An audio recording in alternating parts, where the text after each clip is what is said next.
This is peanut butter, guys. People love to use it, like in every house. Mostly you will find this. They use it for cooking, for taking tea.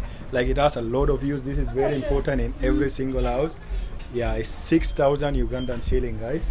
Peanut butter, I know, like in some countries it might be costly also, but this is, for me, I can say it's not that costly because people cultivate this here, guys.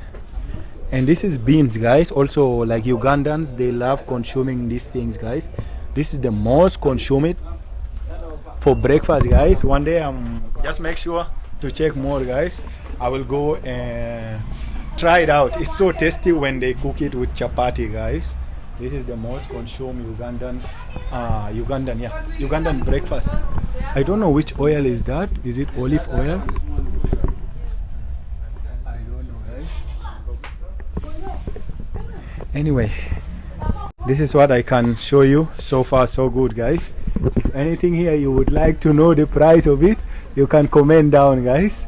You can drop your comment so that we can come next time and tell you the prices.